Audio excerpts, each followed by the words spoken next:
అల్లూరు సీతారామరాజు జిల్లా కొయ్యూరు మండలం రాజేంద్రపాలెం పంచాయతీ పరిధిలోని జోగంపేట గ్రామంలో 30 మంది పిల్లలు ఉన్నప్పటికీ వారికి సొంతంగా పాఠశాల లేదు.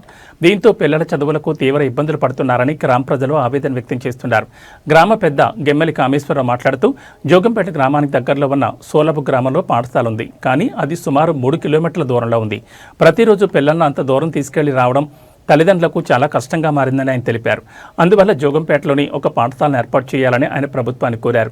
గతంలో సుమారు 6 నెలల పాటు జోగంపేటలో ఒక పాఠశాలను ఏర్పాటు చేసి ఒక ఉపాధ్యాయుని కూడా ప్రభుత్వం పంపిందని కామేశ్వరరావు గుర్తు చేశారు. ఆ సమయంలో పిల్లలు క్రమం తప్పకుండా పాఠశాలకు వెళ్లేవారని, ఇలాగే కొనసాగిస్తే బాగుండేదని ఆయన అభిప్రాయపడ్డారు. అయితే కూటమి ప్రభుత్వం అధికారంలోకి వచ్చిన తర్వాత సమీపంలోని సోలబు గ్రామంలో ఉన్న పాఠశాలకు పిల్లలను పంపించడం జరుగుతోందని ఆయన చెప్పారు. గ్రామస్తుల విజ్ఞప్తిపై అధికారులు తక్షణమే స్పందించి జోగంపేట గ్రామంలో ఒక పాఠశాల భవనం మంజూరు చేయాలని కామేశ్వరరావు కోరారు.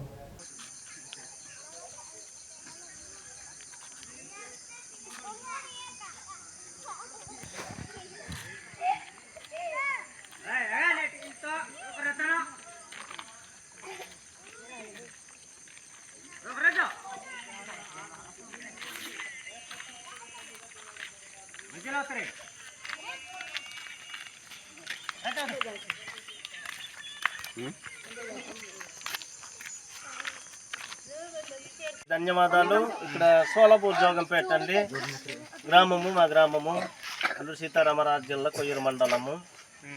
ఇది పిల్లలు 30 మంది ఉన్నారు.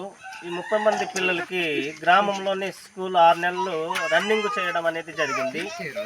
6 నెలలు ఎప్పుడైతే అయిపోయిందో అప్పుడు ప్రభుత్వము మరి వెనక్కి తీసుకోవడం జరిగింది టీచర్స్ని. మళ్ళీ సోలాబు అనే గ్రామానికి మళ్ళీ పంపించడం జరుగుతూ ఉంది.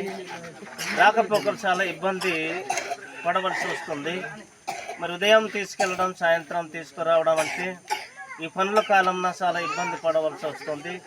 ప్రభుత్వము గమనించి గ్రహించి మా పిల్లల భవిష్యత్తు కోసము ఆలోచించి గ్రామంలోని స్కూల్ బిల్డింగ్ ఏర్పాటు చేయవలసిందిగా మేము కోరుతూ ఉన్నామండి. టీచర్స్ని కూడా ఏర్పాటు చేయాలని కోరుతూ ఉన్నాము. మా పిల్లల కోసము, భవిష్యత్తు కోసము ఆలోచన చేసి మరి ఏర్పాటు చేయవలసిందిగా కోరుతూ ఉన్నాం. ధన్యవాదాలు.